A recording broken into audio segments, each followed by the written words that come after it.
बिस्मिल्लाहिर्रहमानिर्रहीम। कल की क्लास में हमने इंट्रोडक्शन देखा था कि बेसिकली ये कोर्स आपने क्यों करना है। सिर्फ कल की क्लास का मकसद ये था। आज हमारी प्रॉपर पहली क्लास है जिसमें हमने फ्रीलांसिंग के बारे में बात करनी है। आज हमारी सारी बात फ्रीलांसिंग के बारे में होगी।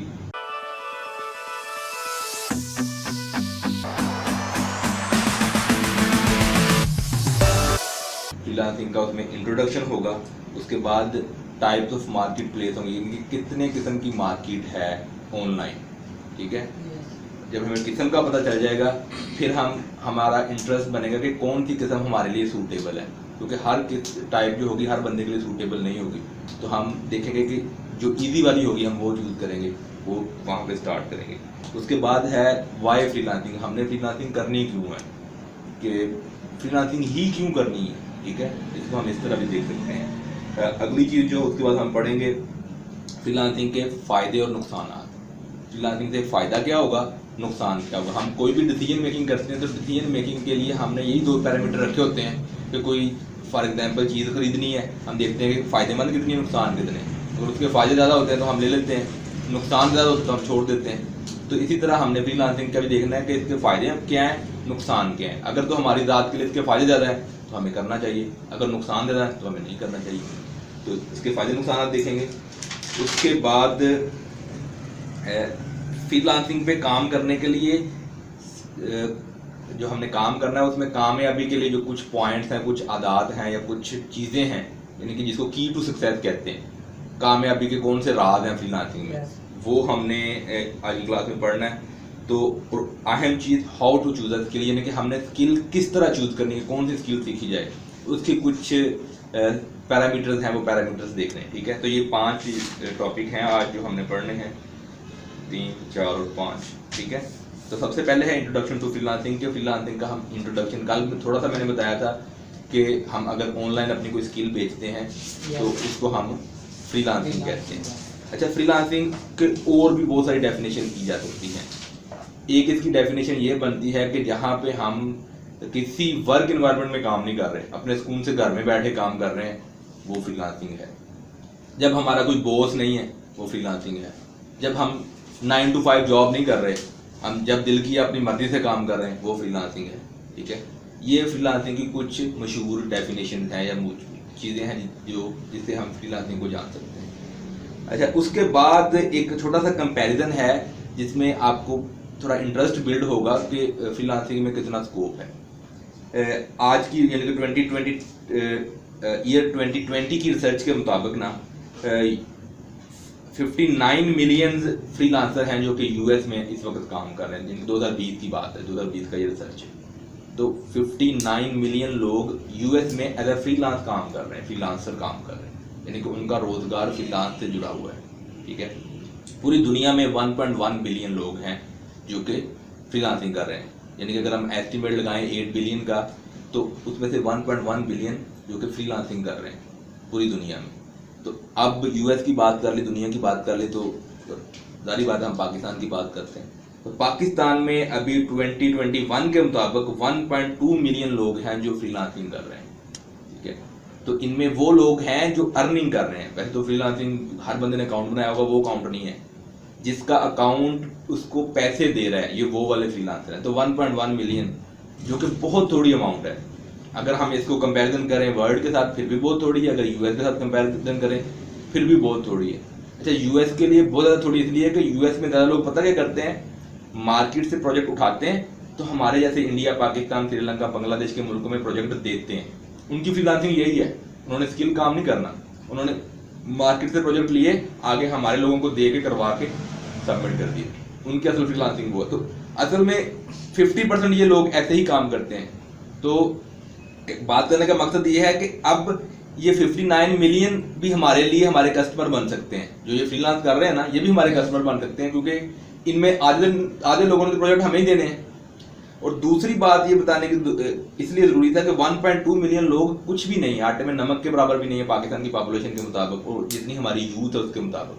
तो हमारा स्कोप बहुत है। अगर हम ये कोर्स करते हैं, फ्रीलांसिंग सीखते हैं, तो आगे बड़ा स्कोप है कि हम इजीली अपनी जगह बना पाएंगे इस मार्केट में। अच्छा, अगली चीज हमने देखनी है कि टाइप ऑफ मार्केट प्लेसेस, यानी कि फ्रीलांसिंग की मार्केट की टाइप्स कितनी है। दो बेसिक कैटेगरीज की होती हैं, एक ट्रेडिशनल एक नॉन ट्रेडिशनल, यानी कि रवायती और गैर रवायती। अच्छा, रवायती तरीका जो है ना फ्रीलांसिंग का, वो ये है कि फ्रीलांसिंग, बेसिक फ्रीलांसिंग यही है कि जो कस्टमर है वो प्रोजेक्ट अपना पोस्ट करता है और फ्रीलांसर उस पर बिड करते हैं, बोली लगाते हैं कि हम इतने में कर देंगे, दूसरा कहेगा हम इतने में कर देंगे, तीसरा कहेगा हम इतने में कर देंगे। अब उस कस्टमर को जो बंदा उसमें पसंद आया उसने उसको प्रोजेक्ट दे देना है। ये रवायती तरीका है। सारी फ्रीलांसिंग की वेबसाइट इसी तरह चलती हैं। जो गैर रवायती तरीका है, अच्छा इसकी मिसालें हैं, अपवर्क है, freelancer.com है और guru.com है। उसके बाद एक पाकिस्तान की है workchess.com है। इस तरह की बहुत सारी हैं जो कि रवायती तरीके से काम करती हैं। उसमें होता यही है कि कस्टमर ने प्रोजेक्ट पोस्ट करना है, उसने अपनी प्रॉब्लम बतानी है कि जी मुझे ये प्रॉब्लम है, मुझे वेबसाइट बनवानी है, मुझे लोगो बनवाना है, मुझे बिजनेस कार्ड बनवाना है, ठीक है, या मुझे पम्फलेट तैयार करवाना है, ब्रोशर तैयार करवाना है, या बुक का कवर तैयार करवाना है। तो ये सारी उसकी प्रॉब्लम्स होंगी। उसने प्रॉब्लम बता दी कि ये प्रॉब्लम है। हम जैसे फ्रीलांसर बैठे हैं उस पर जाके उसको बताते हैं कि हमने आपकी प्रॉब्लम पढ़ ली है, आपको ये चाहिए, हम इतने में कर देंगे। तो हम ये इसकी हमारी बोली है, बिड हम कहेंगे उसको। तो हम उस पर बिड करते हैं और बताते हैं कि इतने डॉलर में कर देंगे। अगर उसको हमारी बिड पसंद आ गई, हमारा प्रोफाइल अच्छी लगी, तो उसने हमसे बातचीत की और बाद में हमें प्रोजेक्ट दे दिया। ये रवायती तरीका है फ्रीलांसिंग में। गैर रवायती तरीका क्या है कि हम अपनी प्रोडक्ट शो करते हैं। जैसे कि फाइवर में है, सिर्फ एक ही प्लेटफॉर्म है जो कि गैर रवायती तरीके से काम करता है, वो फाइवर है। उसमें क्या कहते हैं, मैं जाके बताऊंगा जी मैं ग्राफिक डिजाइनर हूँ, मैंने ये काम पहले किया हुआ है, ये मेरी स्किल है, मैं अपने आप को वहाँ पे शो करूंगा। तो जितने कस्टमर आते हैं उनको सारे लोग शो हो रहे होते हैं। अगर किसी को ग्राफिक डिजाइनर चाहिए, उसने प्रोजेक्ट पोस्ट नहीं करना, उसने सिर्फ गूगल उसके सर्च बार में सर्च कर लेना है कि ग्राफिक डिजाइनर, उसको सारे जितने भी लोग ग्राफिक डिजाइनर वहाँ पे कर रहे होंगे वो शो हो जाएंगे। जैसे वो उसको किसी बंदे के साथ कॉन्टैक्ट करेगा, उसको अपना प्रोजेक्ट बताएगा, उसको हायर कर लेगा। यहाँ पे क्या होता है, हम पहले ही अपने रेट बताते हैं कि जी मैं एक लोगों के $10 लेता हूँ, एक कार्ड में $5 में बना के देता हूँ, एक कवर मैंने $50 में बना के देना है, ठीक है। तो ये हमने अपने पहले रेट तय किए होते हैं, तो उसको वो हमारे रेट दे के हमारे साथ बात करता है। ये वही तरीका है गैर रवायती तरीका। इसकी बड़ी सिंपल सी मिसाल ऐसी है कि जो मजदूर खड़े होते हैं वहाँ पे अड्डे पे खड़े होते हैं, तो जितने काम करवाना होता है ना, वो आके मजदूर से पूछता है भाई हाँ दिहाड़ी लगवानी है आ जाओ, वो उसको पूछता है इतनी दिहाड़ी दूंगा, उसको ले जाता है। गैर रवायती तरीके में भी यही है। वैसे तो हम अगर रवायती तरीके में देखें तो उसने अपना काम देखना, तो हमने बिड करना है। लेकिन यहाँ पे हमने अपनी एक प्रोफाइल बनाई हुई है, उसमें हमने अपनी प्रोफाइल इमेज लगा दी, अपनी डिस्क्रिप्शन बता दी कि मैं ये काम करता हूँ, और अपने 3 पैकेज हमने चूज करने होते हैं कि ये मेरा एक पैकेज है, दूसरा पैकेज है, तीसरा पैकेज है। तो अब कस्टमर को जो उनसा पैकेज पसंद आ गया, वो उसने उस पैकेज पे हमारे से बात कर ली कि मुझे ये पैकेज चाहिए और इतने दिन मुझे आपको दूंगा, मेरा काम कर दो। तो ये गैर रवायती तरीका है। इसलिए हमने इसको सीखना है कि ये एक तो बहुत आसान है, और दूसरा ये है कि इसमें हमें हर प्रोजेक्ट पे जाके बिड नहीं करनी पड़ती। और बिड करना बड़ा लेंथी सा काम है, क्योंकि आपको तकरीबन कोई 400-500 वर्ड लिखने पड़ते हैं प्रपोजल भेजने के लिए। उसमें सारी अच्छी डिस्क्रिप्शन होनी चाहिए, कीवर्ड लिखने हैं, रिसर्च करनी है, फिर आप किसी एक प्रोजेक्ट, यानी कि प्रोजेक्ट उसने पोस्ट किया, आपने 4-5 घंटे लगा के उसको प्रपोजल भेजा और उसने किसी और को दे दिया, वो आपके 4-5 घंटे के। लेकिन अगर आपने यही फाइवर पे क्या किया, अपनी प्रोफाइल पे बेशक 4 दिन लगा के आपने प्रोफाइल बनाई, डिस्क्रिप्शन बड़ी अच्छी लिखी और पैकेज सारे अच्छे लिखे, अब ये ताहयात आपकी प्रोफाइल चलनी है। यानी कि 4 दिन तो आपने लगा दिए, लेकिन बड़े लंबे अरसे तक ये प्रोफाइल ने चलना है। वहां पे वो एक प्रोजेक्ट पे आपने बेशक 4 घंटे लगाए, वो प्रोजेक्ट किया तो वो 4 घंटे के, लेकिन यहाँ पे जो हमने मेहनत की होनी है वो जाया नहीं जानी। वो हर बार ने आके उसी को देखना है। हम उसको अपडेट करते रहेंगे वक्त में, यानी कि आज कीवर्ड ये रैंक हुए हैं, हफ्ते के बाद हो सकता है दूसरे कीवर्ड हों, हम उसको उसके हिसाब से गूगल में सर्च करते हुए अपने कीवर्ड चेंज करते रहेंगे। थोड़ा बहुत अपडेट करेंगे, लेकिन बेसिक प्रोफाइल यही होगी। तो इसलिए हमने फाइवर पढ़ना है कि ये आसान है और बड़े इसके फायदे थोड़े ज़्यादा हैं। तो ये तो थोड़ा सा डिफरेंस है ट्रेडिशनल मार्केट का और नॉन ट्रेडिशनल का, रवायती और गैर रवायती का। हम अपवर्क की भी बात आखिरी 2 हफ्तों में अपवर्क, गुरु, फ्रीलांसर, बाकी सारी वेबसाइट्स का तरीका हम जान लेंगे कि इनमें किस तरह काम करना है। फॉर एग्जाम्पल आप फाइवर पे बड़ा अच्छा अपना हर चीज़ कर रहे हो, लेकिन आपको ऑर्डर नहीं मिल रहे, ठीक है, तो आपने ये नहीं करना कि आपने फाइवर पे मत्था मारी जाना है। आपने दूसरे जो मार्केट प्लेस है उनको भी चेक कर लेना है कि शायद हमें वहां से रिस्पॉन्स आ जाए। और ये जो दूसरी वेब मार्केट प्लेसेस हैं, इनमें कंपटीशन भी ज़्यादा है, इनमें पैसा भी ज़्यादा है। फाइवर में नॉर्मली फाइवर को फाइवर इसलिए कहते हैं कि ये $5 इसकी बेसिक लोग $5 से शुरू करते हैं, 5RR, इसका डबल आर लगा होता है, तो 5 से है ये कि इसमें थोड़े से पैसे लेके हम काम करते हैं और कस्टमर ज़्यादा इसलिए अट्रैक्ट होते हैं कि $5 में काम हो जाएगा। लेकिन जो दूसरी वेबसाइट है वहाँ पे $50 $100 के भी वही काम हो रहे होते हैं। तो हमने उनको भी सीखना है, और इसमें यह है कि इसमें स्टार्ट करना आसान है, उन पे हमें मेहनत ज़्यादा करनी पड़नी है। हमें 5 महीने 6 महीने या साल भी हो सकता है कि हम लगे रहें तो फिर शायद कोई प्रोजेक्ट मिले। इसमें चांसेस हैं कि महीना 2 या 3 महीने के अंदर प्रोजेक्ट लाजमी मिल जाता है, इसलिए हमने फाइवर शुरू करना है। अच्छा, दूसरी बात है कि हमने फ्रीलांसिंग क्यों करनी है। जैसा कि मैंने शुरू में बताया कि सबसे बड़ा एडवांटेज ये है कि हम घर में बैठे काम कर सकते हैं, ठीक है। दूसरा इसका एडवांटेज ये है कि अगर हम फुल टाइम को जॉब कर रहे हैं तो पार्ट टाइम इसको कर सकते हैं, 1 घंटा कर लिया, 2 घंटा कर लिया, जितनी हमें रिक्वायरमेंट उस हिसाब से कर लिया। उसके बाद हमने यानी कि उसके लिए कोई बड़ी चौड़ी इन्वेस्टमेंट नहीं चाहिए, हमने सिंपल एक हमारे पास कंप्यूटर होना चाहिए, इंटरनेट की तार होनी चाहिए, इनको जोड़ दिया और हम फ्रीलांसिंग कर रहे हैं, ठीक है। तो ये एक इसका एडवांटेज है। तो उसके बाद है कि हमारी प्राइवेसी, ये वैसे पॉइंट बनता है गर्ल्स के लिए, तो जो घर से बाहर जाके नहीं काम कर सकती वो घर में बैठे अपने पर्दे में वो काम कर सकती हैं और उनको बाहर भी जाना नहीं पड़ता। तो अच्छा, एक चीज़ यहाँ पे मेंशन करना ज़रूरी है कि जिस दिन आपको फ्रीलांस के जरिए पहला $1 कमाई हो जाएगी ना, असल में उस दिन आपका एक 180 डिग्री का चेंज आ जाएगा। आपको असल में पता चल जाएगा कि हाँ, जब पहला $1 आता है ना, उसके बाद एक तो खुशी होती है कि आपने कुछ अर्न कर लिया, उसके बाद आपको एक ट्रैक मिल जाता है, क्योंकि पहला ऑर्डर मिल जाता है ना, आपको सारा प्रोसेस आपने फॉलो कर लिया, आपको पता चल गया कि 0 से लेके एंड तक प्रोसेस क्या है, आपको पूरे प्रोसेस के पता चल जाएगा। उसके बाद आपकी जर्नी स्टार्ट हो जाएगी। तो आपका सबसे पहला स्टेप जो हम यानी कि स्टेज चढ़ने के लिए जो पहला हमारा स्टेप है ना, वो तो यही है कि किसी ना किसी तरीके हम $1 यानी कि पहला $1 अपने अकाउंट में लेके आना है, ठीक है। अच्छा, उसके बाद इसके एडवांटेज ये हैं कि हम टाइम और स्पेस से फ्री हो जाते हैं। फॉर एग्जांपल, अगर हमने ऑफिस जाना है, हमें टाइम की भी पाबंदी करनी है और ऑफिस की स्पेस में रह के काम करना है, तो ये टाइम और स्पेस इसलिए। लेकिन जब हम फ्रीलांसिंग कर रहे हैं, अगर हम घर में बैठे हैं तो हम छत पे बैठ के भी लैपटॉप पे फ्रीलांसिंग कर सकते हैं। अगर मेरा दिल किया तो रात को 12 बजे उठ के मैं फ्रीलांसिंग कर रहा हूँ, दिल किया तो दोपहर को 1 बजे कर रहा हूँ, ठीक है, रात को कर रहा हूँ, सुबह फजर के बाद कर रहा हूँ, ठीक है। यानी कि मेरे पास कोई टाइम की बाउंडिंग नहीं है, और ना ही मुझे ये लाजमी है कि मुझे ऑफिस में बैठे ही करना है। मैं कहीं पे भी छत पे जाके कर सकता हूँ, ड्राइंग रूम में कर सकता हूँ, बेडरूम में कर सकता हूँ, यहाँ पे मेरा दिल कर रहा है वहाँ पे बैठ के मैं लैपटॉप खोला। इवन कि आप कहीं सफर पे हैं, ठीक है, आप गाड़ी में बैठ के अपना काम कर रहे हैं, प्रोजेक्ट सबमिट कर रहे हैं, आपने किसी शादी पे जाना, आप लैपटॉप कैरी कर रहे हैं, आप शादी भी इंजॉय कर रहे हैं, साथ में काम भी कर रहे हैं। तो ये आपको टाइम और स्पेस से आज़ाद कर देती है फ्रीलांसिंग। ये हम इसके सारे एडवांटेज देख रहे हैं। उसके बाद है कि ये बड़ी अहम चीज़ है कि पैसे की कोई लिमिट नहीं है इसमें। अगर हम कोई जॉब करते हैं तो फॉर एग्जांपल हमें एक फिक्स सैलरी मिल रही है, हमने 10 घंटे 8 घंटे देने हैं, उसमें हमें वो फिक्स सैलरी मिल रही है, ठीक है। तो इसमें क्या है, अगर हमारी कैपेसिटी है कि हम दिन में 4 प्रोजेक्ट कर सकते हैं तो हम 4 पकड़ लें, अगर 6 कर सकते हैं 6 पकड़ लें, अगर ज़्यादा कर सकते हैं तो ज़्यादा पकड़ लें। यानी कि हमारे अपने ऊपर है, जितना हम काम कर सकते हैं उतने पैसे कमा सकते हैं, यानी कि अपर लिमिट उसकी कोई नहीं है, जितना मर्जी हम कमा लें। हम ये भी कर सकते हैं कि प्रोजेक्ट लेके अपनी टीम बना लें, टीम से करवा के सबमिट करते रहें, ठीक है।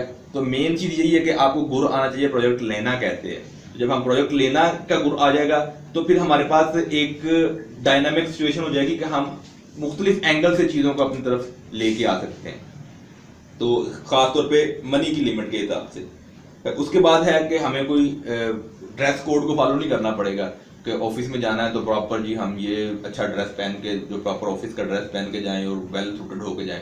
आप बेशक आप निकर में बैठे काम कर रहे हैं, कोई टेंशन नहीं है, इजीली। उसके बाद है कि ग्रोथ, इसमें ग्रोथ बड़ी है। जैसा कि मैंने अभी आपको बताया कि आप अपनी टीम बना सकते हो।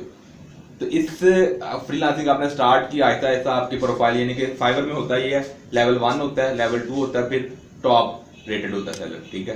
तो जब आप आपको कुछ कंडीशन दी होती है, आपने वो कंडीशन टिक कर ली तो आप लेवल 1 पे चले जाते हो, अगली कंडीशन टिक कर ली तो लेवल 2 पे चले जाते हो, अगली कंडीशन टिक कर ली तो टॉप लेवल पे। ये 3 ही उसके लेवल होते हैं। तो जब आप टॉप लेवल पे जाते हो ना तो आपको बेशुमार प्रोडक्ट मिल रहे होते हैं, और ये भी होता है कि जब जिन लोगों के साथ आपने शुरू में काम किया है, बाद में वो खुद ब खुद आपसे कॉन्टैक्ट करते हैं, फिर आपको यानी कि ये नहीं होना करना पड़ता कि आपने कस्टमर ढूंढना है। जिस बंदे ने आपसे काम करवाया है, काम के बाद उसने आपको रेटिंग देनी होती है 5 स्टार 4 स्टार 3 स्टार, तो वो रेटिंग से भी आपको प्रोजेक्ट आते हैं। उसके अलावा जिस बंदे ने काम करवाया वो आपको दोबारा फिर कॉन्टैक्ट करेगा कि हाँ यार पिछली बार आपने अच्छा काम किया था, दोबारा मुझे ये काम करो। क्योंकि जैसे मैंने शुरू में बताया कि अमेरिकन 50% जो अपना 59 मिलियन लोग में से 50% से ज़्यादा यही काम करते हैं, मार्केट से प्रोजेक्ट उठाते हैं, लोगों को देते हैं। अब जिसका काम ही है कि प्रोजेक्ट उठा के बाकी कंट्रीज में देना है, आपने एक बार से अच्छा काम करके दे दिया, अब उसके बाद जितने भी प्रोजेक्ट आएंगे वो कोशिश करेगा कि आपसे करवाए, तो आपका एक पक्का कस्टमर बन गया। ठीक है, इस तरह जब आपके पक्के कस्टमर बन जाएंगे तो फिर आपके पास काम होगा ज्यादा, तो फिर आप कोई अपनी टीम रख के काम उनसे करवाएंगे। सॉफ्टवेयर हाउस इसी तरह बनते हैं कि वो अपने अपनी प्रोफाइल को बिल्ड कर लेते हैं। जब उनको दिहाड़ी में 20 25 या 30 ऑर्डर आने शुरू हो जाते हैं, तो वो अब दिन में 25 ऑर्डर तो एक बंदा नहीं कर सकता ना, तो साथ में 2-3 बंदे अपने सैलरी पे रखेगा। ठीक है, और उनसे वो काम करवाएगा और वहां से अर्निंग करेगा। तो अब उसका एक सेटअप बन गया, ग्रोथ होनी शुरू होगी, इसी तरह वो अगले लेवल पे जाता जाएगा। तो यानी कि अगर मैं इसका कंपैरिजन करूं तो हमारे जो जॉब सिस्टम है, जॉब सेक्टर है, उसमें इंक्रीमेंट बहुत कम है, 10% 15% या कोई 20% देता होगा, कोई बहुत बड़ा होगा। तो इसमें आपकी पोटेंशियल है कि आप जितना मर्जी ग्रो कर सकते हैं, वो आपके अपने ऊपर है। यानी कि ये नहीं कि बॉस ने साइन करने हैं तो आपकी इंक्रीमेंट लगनी है। आपकी अगर चाहते हो कि आप 20 से 50 ऑर्डर पे लेके जाओ तो आप लेके जा सकते हो, वो आप पे डिपेंड करता है। अब है सेल्फ रिकग्निशन, लोग आपको पहचानना शुरू कर देते हैं फिर इसमें फ्रीलांसिंग में। खास तौर पे अगर आप कोई बाहर की कंपनी के साथ आपने 1-2 प्रोजेक्ट कर लिया है तो आप कंपनी के साथ आपकी पहचान हो गई है। ठीक है, तो ऐसे भी फ्रीलांसर्स हैं जो कि एक बंदे से काम शुरू करते हैं और कंपनी में एडजस्ट हो जाते हैं। अब कंपनी ने आपको परमानेंट हायर कर लिया कि जो भी उसका प्रोजेक्ट है उन्हें आपसे ही करवाना है। ठीक है, ये सैलरी बेस नहीं होगा, प्रोजेक्ट बेस ही होगा, लेकिन आपको पता है कि महीने में आपने इनके 30 35 40 प्रोजेक्ट इनके करने हैं, तो वो आपको एज अ एम्प्लॉय ही ट्रीट करते हैं। यानी कि जितनी फैसिलिटीज होती हैं वो भी आपको देते हैं और बाद में आपको टूर्स भी देते हैं कंपनी के। अगर एक कंपनी यूएस बेस है, उसके साथ आप रेगुलर काम कर रहे हो और उसने कहा कि आप आपका एनुअल टूर है तो आप यूएस का विजिट कर सकते हो। ठीक है, तो ये एक्स्ट्रा एडवांटेज है और आपको उस कंपनी में पहचान हो जाती है, और जितनी आपकी वर्ल्ड वाइड पहचान होगी वो आपके लिए एक प्लस पॉइंट है। अच्छा, ये तो सारे हमने जो देखे हैं फ्रीलांसिंग के फायदे क्या हैं। अब जारी बात है, कोई भी चीज़ विदाउट कॉस्ट के नहीं आती, तो हमें उसके कुछ ना कुछ डिसएडवांटेज भी होते होंगे। तो वो डिसएडवांटेज देखते हैं। सबसे पहला है कि आपकी हेल्थ का डिसएडवांटेज, हेल्थ का नुकसान, कि जिस तरह मैंने कहा कि अब हमारे पास 20 प्रोजेक्ट हैं तो हम सारा दिन 24 घंटे बैठे बैठे काम ही कर रहे हैं, तो जारी बात है इतना काम करेंगे तो हम हमारी हेल्थ को कंप्रोमाइज़ कर रहे होंगे, सेहत हमारी नुकसान यानी कि ज़ाया हो रही होगी। तो सबसे बड़ा एडवांटेज इसका यही है, क्योंकि हम कभी कभी ऐसा भी होता है कि फ्रीलांसर के पास इतना काम होता है कि वो दिन में 18-20 घंटे भी काम कर रहे होते हैं बैठे, और वो सेहत के लिए नुकसानदेह। तो दूसरा इसका जो ऐसा इस नुकसान को हल कैसे किया जा सकता है कि अपना एक सेटअप बना लो कि जी मैं इतने घंटे करना है, उतने घंटे में जितना काम होता है उतना ही पकड़ो, बाकी काम ना पकड़ो। या अगर आप उसको किसी और को से करवा सकते हो तो वो उस हिसाब से पकड़ो, लेकिन अपना उतना काम करो कि आपकी सेहत डैमेज ना हो। सेहत होगी तो आप आगे काम कर सकोगे। अच्छा, उसके बाद है कि जैसा कि मैंने कहा कि वर्किंग ऑल डे, ऐसे प्रोजेक्ट भी होते हैं कि आप 20-20 घंटे काम कर रहे हो। ठीक है, उसका जो बड़ा एडवांटेज है वो ये है कि अवे फ्रॉम सोसाइटी। हम जब फ्रीलांसिंग पे काम कर रहे होते हैं ना, मोस्टली हम सोसाइटी से कट ऑफ होते हैं, क्योंकि जब हम ऑफिस में काम कर रहे हैं या किसी इदारे में काम कर रहे हैं तो हम बड़े लोगों से मिलते हैं रूटीन में हमारे सोसाइटी में। तो जब आपने फ्रीलांस में काम करना है तो आपका लैपटॉप है और आप है और कोई तीसरा बंदा, आपको कुछ भी होती है कोई ऐसा इन्वायरमेंट होगा जहाँ पे आपको लोग तंग ना करें, तो आप सोसाइटी से कट ऑफ होते हो। और सोसाइटी से कट ऑफ होना एक डिसएडवांटेज है, आप लोगों से मिलते जुलते नहीं हो।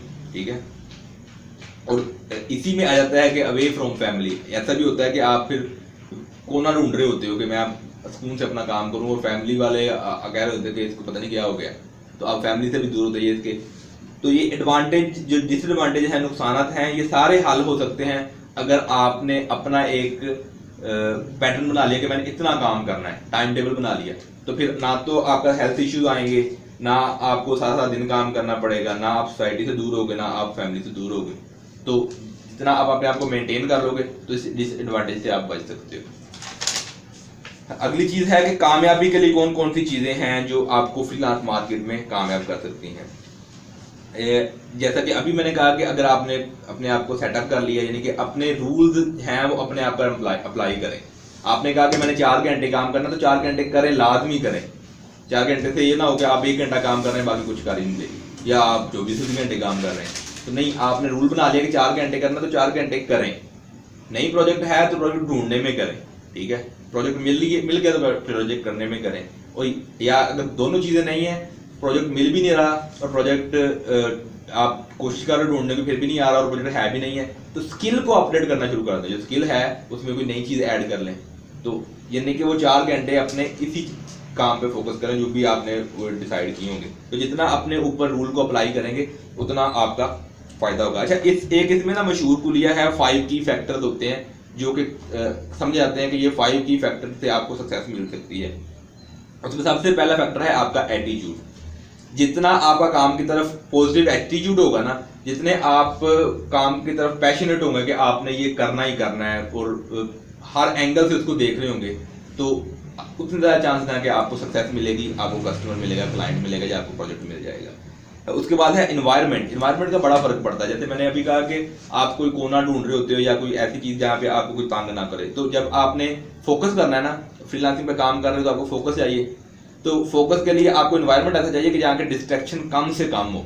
तो डिस्ट्रैक्शन कम होगी तो आप फोकस ज़्यादा करोगे। खासतौर पे जब आप स्किल पे काम कर रहे हो, कोई ग्राफिक डिजाइनिंग कर रहे हो या कोई क्रिएटिव काम कर रहे हो, तो फिर आपको चाहिए कि कोई ऐसा इन्वायरमेंट हो जिसमें आपको तंग करने वाले लोग ना हो। खास तौर पे आपका मोबाइल, जब आप मोबाइल फोन के साथ काम कर रहे हो तो हमें एक आदत बन गई है कि जैसे देखा थोड़ी देर बाद मोबाइल को देखना शुरू कर दिया, थोड़ी देर बाद मोबाइल को देखना शुरू कर दिया। तो एक डिस्ट्रैक्शन है जो आपको काम पे फोकस नहीं करने देती। तो एनवायरनमेंट ऐसा बनाएं जिसमें आपका मोबाइल या सोशल मीडिया दूर हो, आप प्रॉपर काम पे फोकस कर सकें।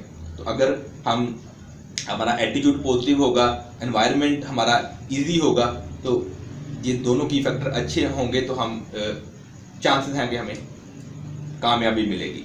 उसके बाद है टाइम टाइम टाइम, यानी कि टाइम बड़ा ज़रूरी है। इसमें टाइम इसलिए भी ज़रूरी है कि टाइम पे काम करना है, इसलिए भी ज़रूरी है कि कितना टाइम काम करना है, और सबसे अहम फैक्टर जो अभी मैं डिस्कस करना चाहता हूँ वो है कि टाइम की डिस्ट्रीब्यूशन। आपको पता होना चाहिए कि एक लोगो बनाने में आपके कितने घंटे लगते हैं। अगर आप एक लोगो 2 घंटे में बनाओगे तो आप 2 घंटे के हिसाब से प्राइस भी दोगे, ठीक है, और 2 घंटे के हिसाब से ही आप प्रोजेक्ट को पकड़ोगे कि कितने प्रोजेक्ट पकड़ने हैं। तो जितनी आपको टाइम डिस्ट्रीब्यूशन आती होगी कि किस हिसाब से आपने अपने टाइम को डिवाइड करना है, काम के टाइम को डिवाइड, कितने देर में कितना काम करते हैं। अगर मुझे पता है कि मैंने चाय बनानी है ना, तो मुझे पता है कि 15 मिनट में मैं 1 कप चाय बनाता हूँ, तो मैं अपने टाइम टेबल में वो 15 मिनट उसका हिस्सा रखूंगा। अगर मुझे पता ही नहीं है कि चाय बनाने में कितना टाइम लगना है, तो मैं टाइम टेबल नहीं बना सकता। टाइम टेबल नहीं बना सकता तो मैं डिसिप्लिन नहीं हो सकता, डिसिप्लिन नहीं होता तो फिर मुझे सक्सेस नहीं मिल सकती।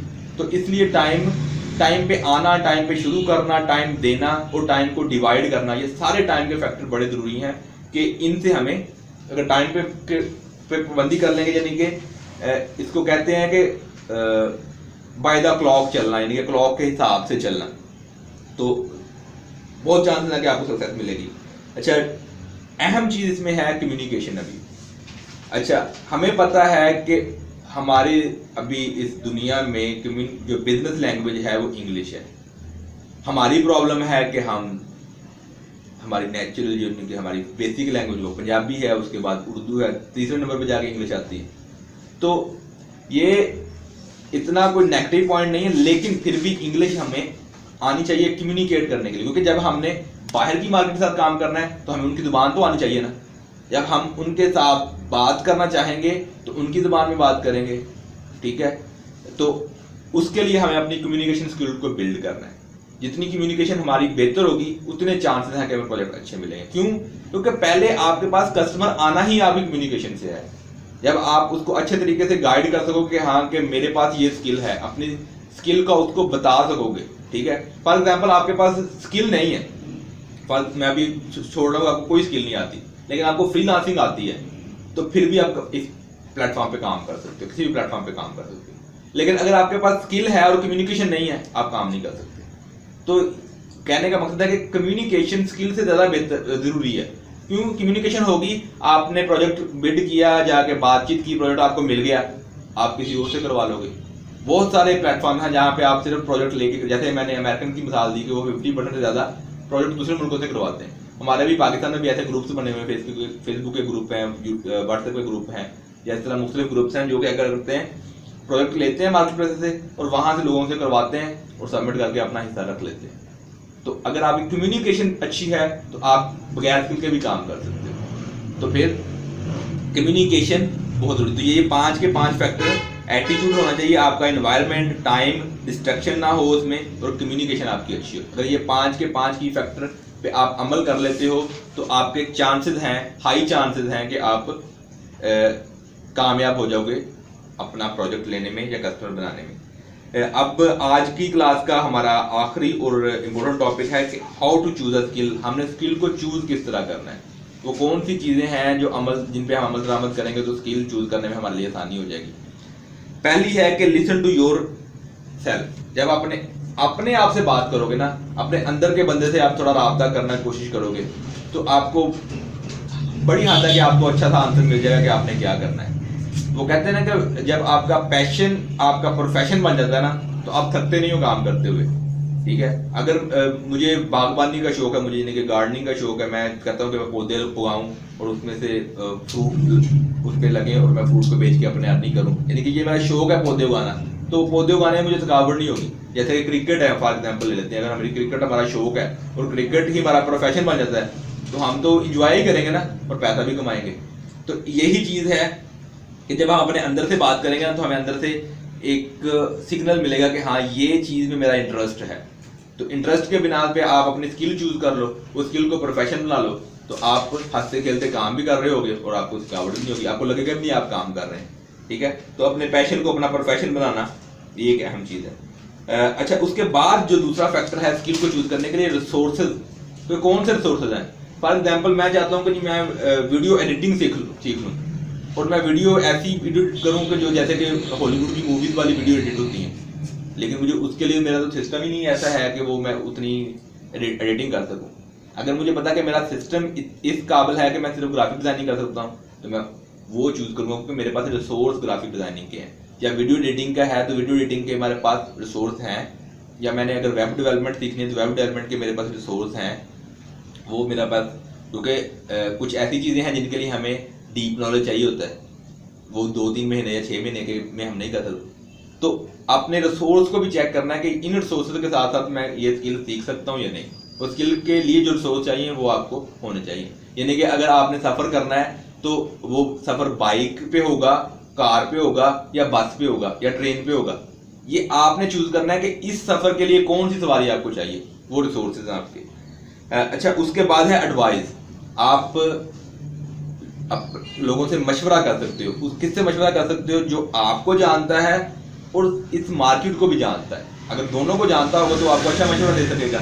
अगर आप ऐसा एक बंदे को चूज करें जिसको स्किल का तो बहुत पता है लेकिन वो आपको नहीं जानता, तो आपको स्किल के बारे में मशवरा दे देगा, लेकिन कौन सी स्किल आपके लिए बेहतर है वो अच्छा मशवरा नहीं दे सकता। या दूसरा बंदा आपने चूज किया जो कि आपको बहुत अच्छा जानता है लेकिन उसको स्किल का नहीं पता, तो आपके बारे में तो गाइडेंस दे सकता है लेकिन स्किल के बारे में नहीं दे सकता। तो मशवरा करें उस बंदे से जिसका आपको भी पता हो, वो आपको भी जानता हो और स्किल के बारे में भी जानता हो, तो वो भी आपको अच्छी गाइडेंस दे सकता है। और अहम चीज़ है कि फॉलो योर प्रोफेशन, पैशन। जब आप अपने पैशन को फॉलो करोगे आप एक अच्छी स्किल चूज कर सकोगे कौन सी स्किल आपने करनी है। तो ये फैक्टर्स हैं, आप इनके बारे में गौर फिक्र करोगे ना तो आपको स्किल अच्छी मिल जाएगी जिसको आप आगे कंटिन्यू कर सकते हैं। ये भी हो सकता है कि आज आपने एक स्किल चूज किया, उस पर आप काम कर रहे हो, तो आप सीख रहे हो, कुछ आपने सीख ली, लेकिन आप समझ रहे हो कि नहीं इसमें मेरा इंटरेस्ट नहीं बन रहा या मैं इस पे अच्छी तरह काम नहीं कर पा रहा, आप स्विच कर लो, दूसरी स्किल को ट्राई कर लो। ठीक है, लेकिन ये नहीं करना कि बार बार आपने फ्लिप ओवर करते जाना है कि आज ये स्किल कर रहे हो, कल को वो कर रहे हो, परसों को वो कर रहे हो। एक प्रॉपर टाइम दे लो उसको। अगर उस टाइम के बाद भी नहीं होती तो फिर चिपट के मत लो, फिर कोई और स्किल ट्राई कर लो। ठीक है, तो ये ही आज की हमारी क्लास थी। अगर कोई चीज़ आपको समझ नहीं लगी या कोई इसके रिलेटेड आपको कोई क्वेश्चन है तो वो आप कर सकते हैं।